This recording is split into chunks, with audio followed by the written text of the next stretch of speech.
Welcome to the Book Binge. I'm your host, King Crusoe. You can call me KC, and today it's another monthly reading wrap-up and TBR. Remember last month about how I said that my TBR for June was, pretty ambitious, all things considered, albeit implicitly. I had a few fairly short books that I had confirmed for the month, but I also expected to get several more books done on account of length, a lot of these things being pretty short. But the long story short of June is that it wasn't a fantastic month for me, and not much got done as a result. As a result, I'm once again likely to overcompensate my plans for the coming month, namely that it's not going to be super stuffed. I say that as I look at the stack and it looks a heck of a lot more stuff than this month, but mostly, I'm just going to be hoping to get through some personal stuff, and I hope that doesn't get in the way of my reading this month like it did in June. I also need to remember that I did a lot of gaming in June too, but that's an entirely different manner. Anyway, by the time of this video's release date, it's already the 7th of the month, so I'm probably already through the first couple of things on my list. So, yeah, let's just get into this video and stop delaying it because, well, honestly, I don't even know what to say here. Let's talk about what I read in June. There was only a few books that got done here, unfortunately for me. The first thing, however, was The Light Fantastic, Book 2 of Discworld, which I had, pun intended, a fantastic time with. I really enjoyed Color of Magic when I read that back in May. Is that the month that I read Color of Magic, early on in May?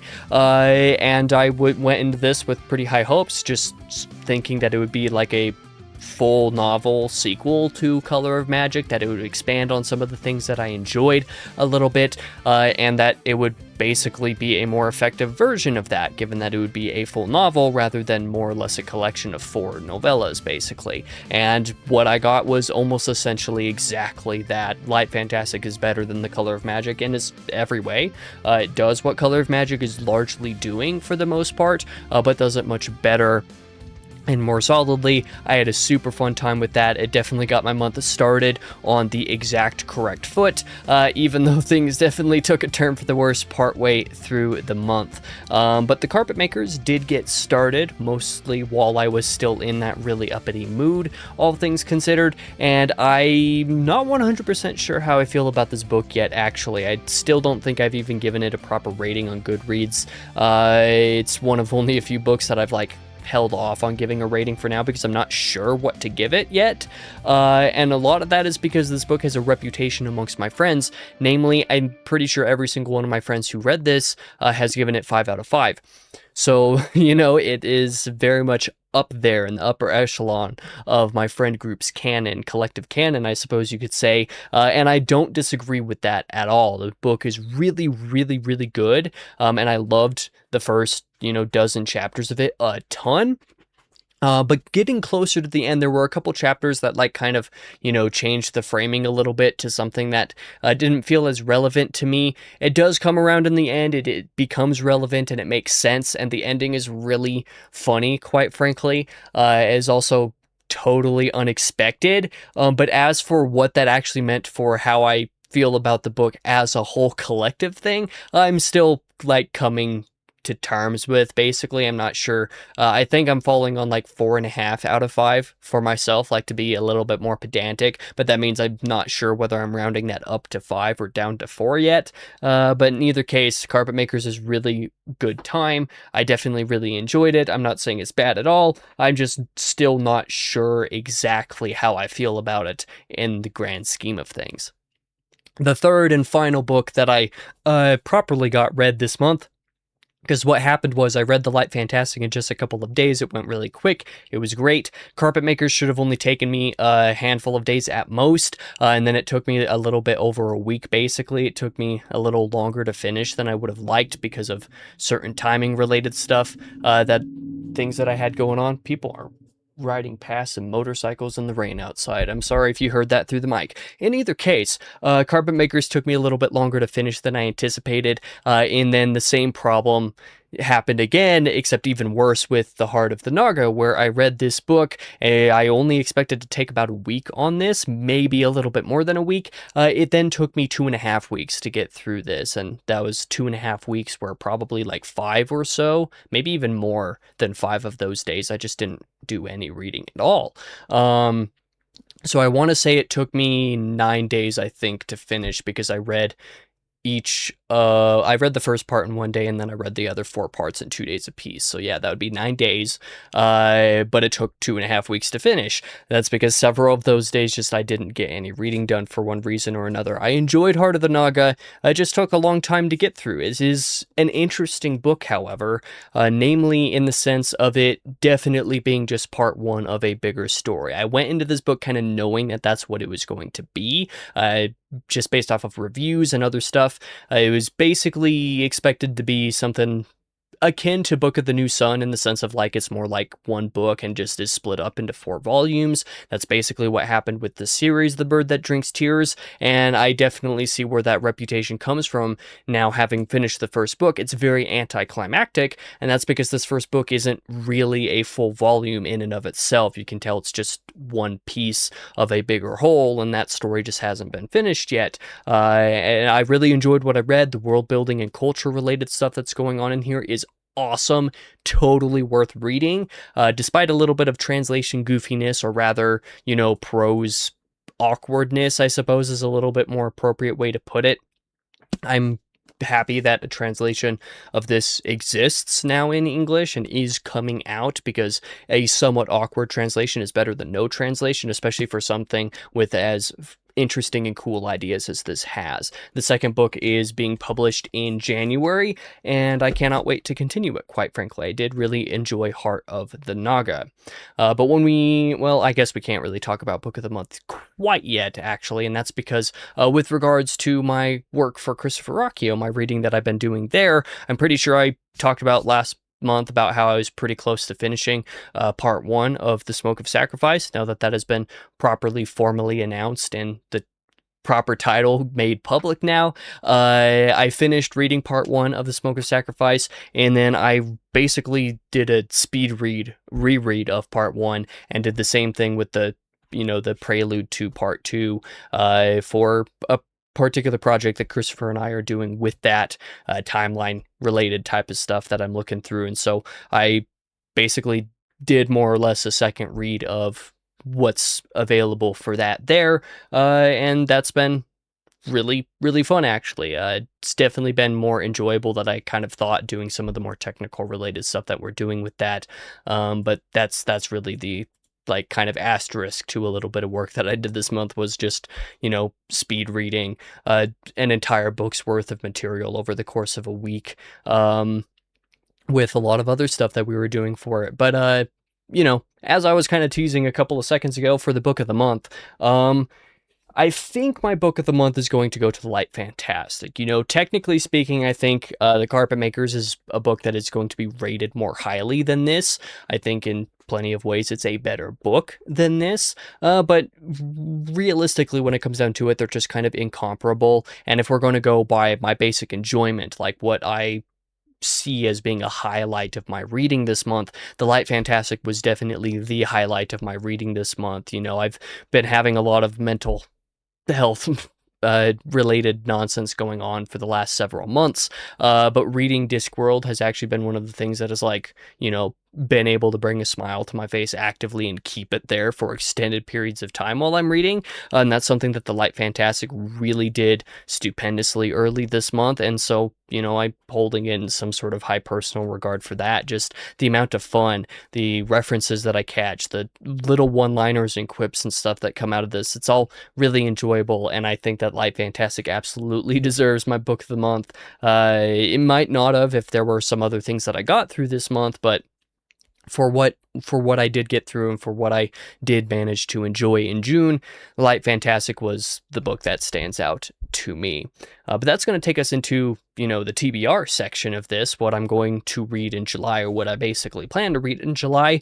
I'm keeping my schedule relatively loose at this point, especially because of how little got done in July. How little got done in June. I don't think this month is going to go as poorly for me as last month did, but of course, we'd never expect for things to really go poorly when it comes to random mental health things that pop up. But nonetheless, I only have a couple of major things planned out for July. The first one of those things is continuing Discworld, continuing the one-a-month schedule for a handful of months, reading the first 6 of these books. Book 3 is now on the docket. Equal Rights is a book that I'm looking forward to. I know it's going to be a little bit different than the first 2 books, not least because it's a new cast, and it's got a little bit of a different focus than what the first 2 books were doing, but continuing this series is definitely something that I'm looking forward to doing, more or less into perpetuity. So I enjoyed these first 2 books well enough that I think that Discworld is for me, actually, and I'm excited to see how I feel about Equal Rights, considering that it's one of the less highly rated books, especially amongst the witches subseries. I think this only features like 1 of those characters, so getting introduced to one of those characters before we get to Weird Sisters later this year should be an enjoyable time. I'm looking forward to it for sure. As for a little bit more of the standard fare for me, at least, the next couple of things that I have planned, I did post a video in June talking about what my next epic fantasy series read would be, and that would be the Legacy Trilogy by Matthew Ward. That means that this month I plan to read Legacy of Ash, the first book in that trilogy. Now, if my reading goes the way that it did in June, I might not finish this book this month because it's big, it's 770 pages basically, but I've allotted myself like 3 entire weeks to get through this. That only requires me to read, man, what is the math on this at this point?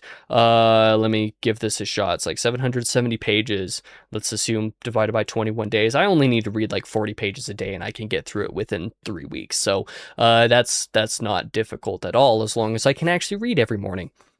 But yeah, I'm really looking forward to this. I've had this on the docket, something that I've been interested in giving a shot for a long time. So I'm really looking forward to actually giving it that shot this month. Definitely one of my more highly anticipated books of the year. Assuming that I'm able to get through Legacy of Ash with any form of efficiency, the next book that I have planned out for a palate cleanser, a different kind of palate cleanser than Discworld already kind of is in between each of my books this year, is going to be a Rick Riordan book. I've finally finished reading some of the supplemental material that I wanted to read in between getting through Percy Jackson, Heroes of Olympus, plus King Chronicles as well, and then moving into some of the later series that I either haven't read or haven't finished. Magnus Chase being one that I've read the first couple of books, and then Trials of Apollo I haven't read basically at all. This book will be a reread for me, but I would like to continue on reading some more Riordan as a little bit of a palate cleanser. So this is the one that I basically have planned this month. Like I said, assuming that everything goes well timing-wise, that is what I've got planned there. I'm also planning on reading a little bit of manga through the rest of this year as well, similar to that Legacy Trilogy video that I made a couple of weeks ago. Just last week, I think, I made a video talking about the next manga that I'm going to read, being Vinland Saga by Makoto Yukimura, and I've started this, actually. I just started this morning, read the first chapter of Vinland Saga being like 90 pages, compared to a normal manga chapter being more like 20 pages. So that first chapter was incredible. It was really good, the best opening of any of the handful of manga I've read so far. But given that I've only read a handful of manga, it's hard to say whether that is actually saying very much, but I was very into the cold open for this and can't wait to continue. Reen and I are doing a buddy read of this basically through the rest of the year. Not entirely sure how long it will take us to get through the entire series. I'm hoping that we'll be done with Vinland Saga by the end of 2026. And if it continues to be as good as just this cold open was, I think that I might be able to get through quite a bit here. I basically have the first couple of omnibus volumes in the English versions planned out for this month, so basically the first arc to read this month. Well, I think the first arc actually might go through like volume 4 basically, actually. So I'm maybe halfway through the first arc, but who knows? Depending on how things go, we'll speed up or slow down our reading schedule based off of what else we've got going on, but I'm anticipating getting through, we'll say, the first 4 standard volumes, the first 2 omnibus volumes this month.